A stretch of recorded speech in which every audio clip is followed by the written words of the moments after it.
Okay. Here's. Does anyone think that they're just fucking making up lore at this point to keep the franchise going? And I don't mean to say that distastefully, but when things don't have a concrete end in sight, they just need to persist. I feel like what supersedes any lore is the need for it to survive. Or sometimes games break it up into sections. Like you would have the Afton era and then you'd have like the new generation. So here's what I understand. After absorbing 3 hours of FNAF lore, there is a man who's purple, okay, who really likes bear. He's actually not. Is he even purple at this time? He is purple still, right? There is a man. I guess there's a boy. You're right. There's a boy whose family in the depression is broke as shit, and to entertain the kids and pay for meals, they go to this show that features a trained bear and also feeds them. That costs 50 cents. And this boy's name is Billy. He grows up being so inspired by that he creates his own establishment using a bear, and that place uses costumes that humans wear to entertain guests while also serving food. Another dude named Henry sees this and then goes, oh, I can do that, but I'm actually also good at making robots. So I'm not going to make people wear costumes. I'm going to make animatronics, and I'm going to call it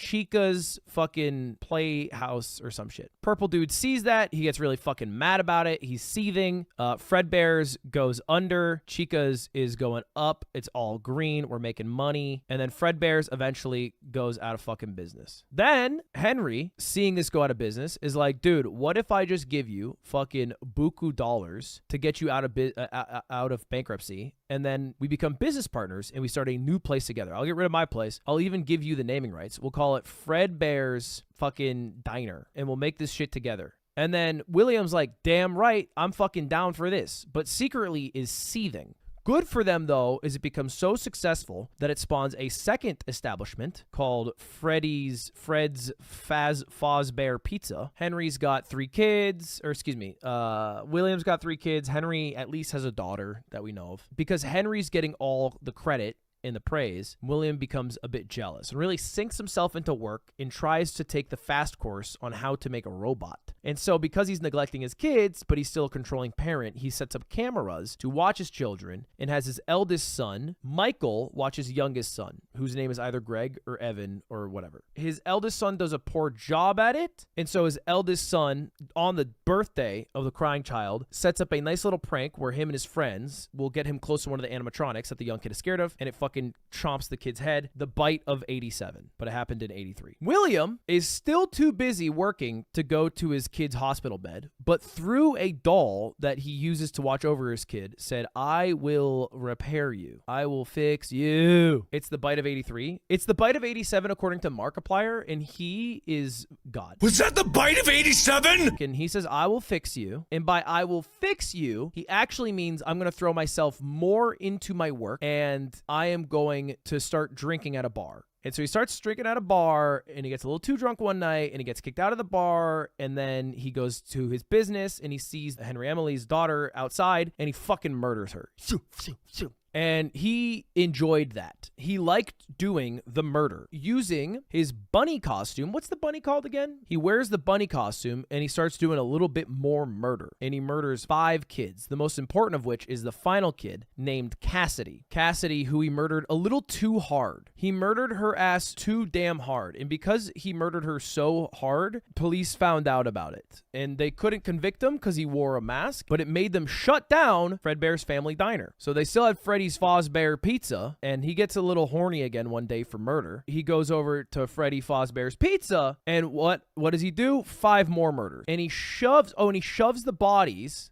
He shoved all the bodies into animatronics. He gets a job as a security guard and then gets into the costume and does the murders. Yeah. He does 5 more murders. They shut it down because they're like, there are way too many murders. We should just go to a different restaurant because this is just not going to do. So he goes to the abandoned place, which is, I believe, Fredbear's Family Diner, because he noticed here when he did these murders that some of the animatronics were acting weird. So he goes to the abandoned place because he starts to think like, oh shit, maybe these things are coming to life to some degree. And he finds out that yes, they are. Oh, fuck. Yeah, he made the fucking. That's what he did. He made the circus first. First, he made the circus. Yes, he made the fucking circus. And then his daughter died. I forgot about fucking his daughter. Oh my God. But then he realizes that, oh shit, even though she got murdered, maybe her soul continued through this animatronic. I think, right? Then he goes to Fredbear's Diner and he's like, wait, because my daughter got absorbed, maybe other people are getting absorbed too? He gets confronted by the ghosts of the people he murdered. And so to get power over the situation, he throws on bunny costume to scare them because that's how he killed them. But he fucks up and it snaps his fucking skull and the metals and wires start sucking him good until he himself becomes a possessed animatronic. And the security guard sees it, a bunch of blood and a bunch of fucking shit all over everywhere, and he calls the owner. And then Henry Emily shows up and he's like, oh, nothing to see here. Hey guys, never go to this place ever. And then 30 fucking years pass. What I don't get is when, I guess it must have been the same time as the circus, that he created the animatronic dolls that torment and follow his son. They weren't hallucinations, right? Okay, I feel good. I need to hop on a call, MatPat. It's time. Yo, are you free per chance? And do you have a Discord? 5 hours later. Okay, Matt has answered us. Okay, this is great. This is great. Okay, oh my gosh. Oh my gosh. Okay, fuck. This is gonna be nerve-wracking. This is gonna be nerve-wracking. Everyone fucking relax, all right? Oh my God. I actually feel like the pressure I feel before taking a test. Hello? Hello. Hey, how you doing? Hey, I'm doing all right. How about you, man? I'm stressed out. Are you? Oh no, I'm sorry to hear that. I feel like I've been cramming for a test, and now I'm hoping you give me a grade. And I want to do well, but I want it to be earned. I was going to say, what's my role in this? Am I your tutor? Am I your teacher? Am I your TA? Your job is purely to grade beautiful. me. Oh, okay. I will do my best to grade you then. Good luck. And you can be as honest as you want. I want to clarify, I've played Five Nights at Freddy's once in my life, and I watched just a shit ton of your videos, and I basically had to learn, sometimes unlearn, and then relearn things to learn about the lore.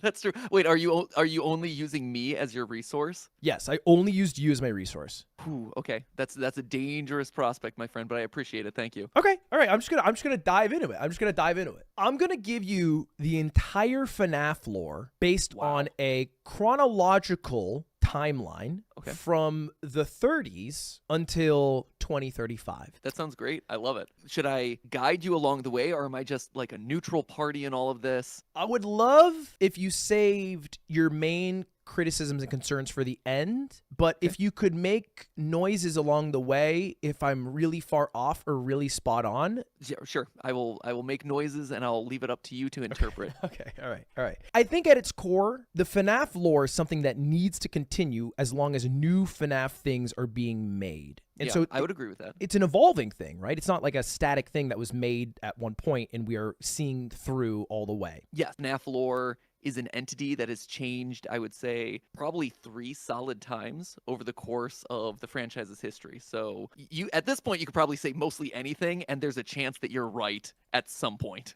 Okay. All right, Matt, I'm just going to jump into it. Ready? This is the entirety of FNAF lore from me, Ludwig, a guy who learned about FNAF today. And it all starts with a boy named Billy in the Depression era in the 30s who liked Bear because there was one Bear show in specific where his family could pay 50 cents to watch Bear entertain them while eating food. And that really changed Billy, who grew up to be William. And William liked Bear so much that he decided to make a bear suit restaurant. He made bear suits that humans would go in, and then, he found that a bit derivative because all he did was make a bear and make it gold. He decided to also make Bunny, and he's really proud of the bunny he made. And then somebody else sees that, they yoink it, they twist it a bit. And that guy's name is Henry Emily, who makes a robot animal restaurant. And that shit pops off. Everybody in town wants to go to robot animal restaurant because the robots are so sick and also swag. And William swaggiest. gets a big jealous. Swaggiest of boss. Yeah. They're the swaggiest, and William gets a bit jealous. He does, and his business fails. So Henry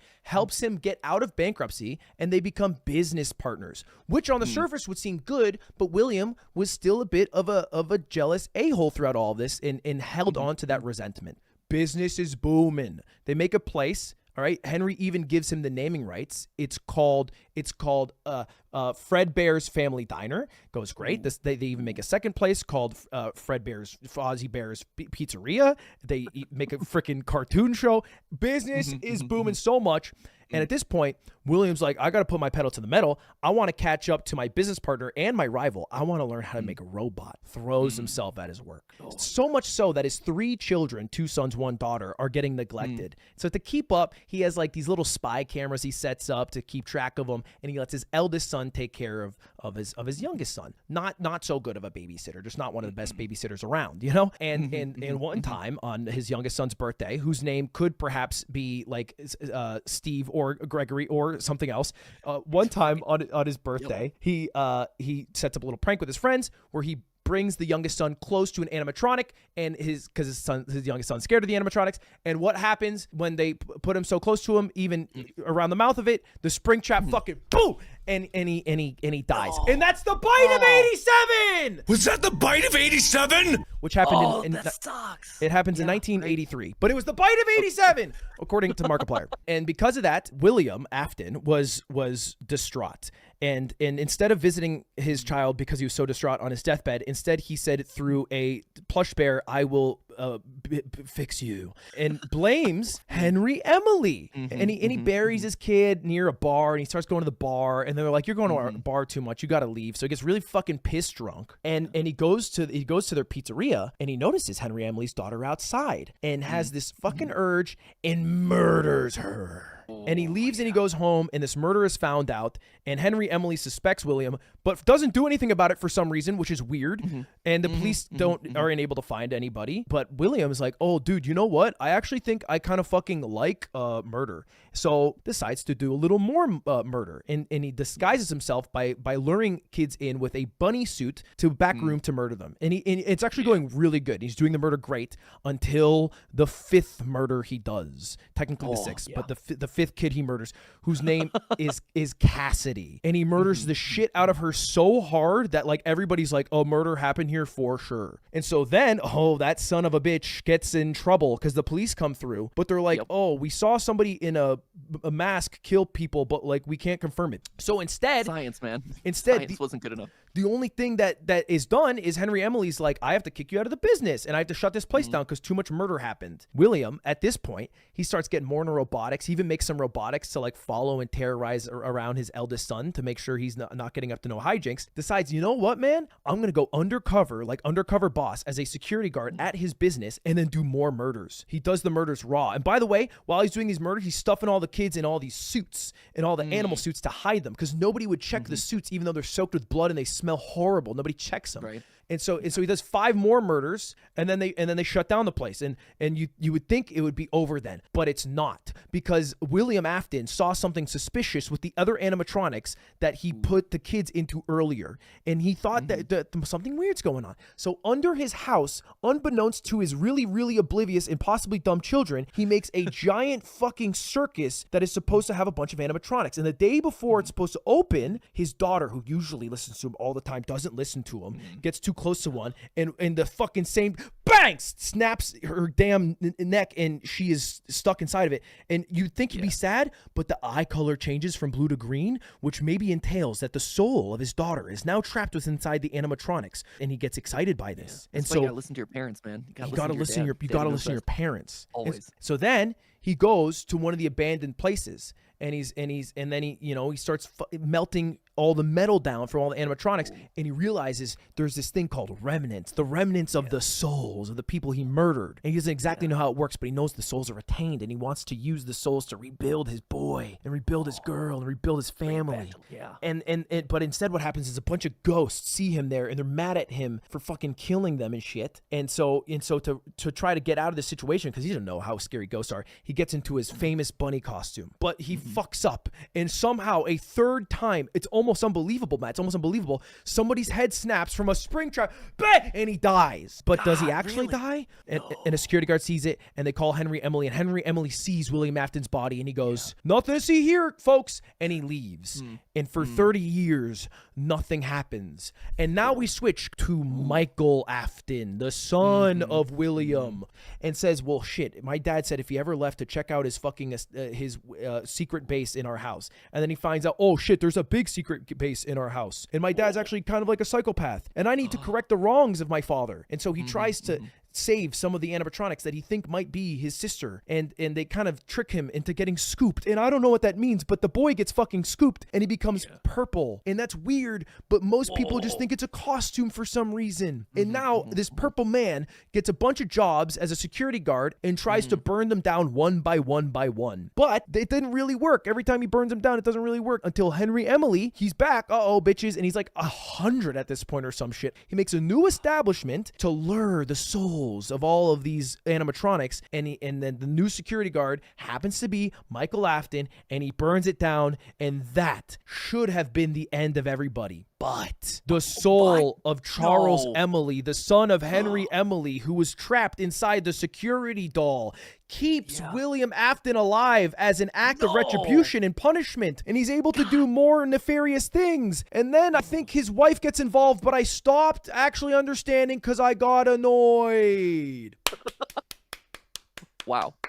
You know the Shia LaBeouf slow clap? Yeah. That's what I'm doing for you right now. Really? That was beautiful, Ludwig. That was beautiful. Dude, I tried so hard. I absorbed so much, and I'm so confused, but I also think I kind of understand some stuff. Are the pieces clicking together? Are you seeing the light now? I'm seeing the light up until you know what I really just fucking threw in one ear out the other is the wife. No, nor should it. That was me just shooting off the hip. Okay. That is completely my canon, honestly. Okay. Honestly, because All right. So you did a fantastic job of nailing my theories. Congratulations, you done it. And I think because of that, you've probably nailed a good solid 80 to 85% of the lore, and anything that you missed is stuff that I missed. Like you call out the 1930s. In the most recent game, there's indication that was probably a little bit earlier in like 1970s era. That makes you're only way as good more as your sense teachers. because everybody was like 100 years old, and I'm like, how is he even alive? It's a great question, you know. Why are they Honestly, British? They're feisty 70-year-olds, you know, 70, 80-year-olds. Matt, why are they all British? Why are they British? I don't know. The kids are raised in like Utah, and they sound British. They're kids. I know, right? I think Scott, the creator of the franchise, just found a voice actor on Fiverr that he liked and was like, "Hey, you sound classy and cool and a little bit menacing. You nailed it. Well done." Do you want to take over game theory now? So that way I can retire in peace and you can now read the books? Yeah, let me usurp the people who've been working there for years, please. Yes. Yeah. Okay. I think we can find an opening for you. I will. You know what I'll do great is I will be great at pissing off the FNAF fan base, which is, you know, something you've been inadvertently doing it. I would be directly doing it. Okay. Great. You know, if you're used to it, if you're comfortable with that position, then please, you've already got half the job there. You're great. So what would you grade my overall regurgitation? Your regurgitation was at like A status as far, not quite A plus, A, but as far as overall understanding of the lore, your sins are my sins, and so I'd place myself at like a solid B plus across the board. All right, Matt. Well, I appreciate you very much taking the time out of your evening. All right. Talk to you later. Have a good night. Bye. Oh, I did so good. I did so good, baby. I'm a bit of a FNAF head. I feel like in real time, my gray hairs have turned to brown. Ask me about Skibbity Toilet. I know. Huge appreciation to MatPat for doing that. That was very kind. And that was fun. That was a fun stream. Officially not 65 plus, 65 minus.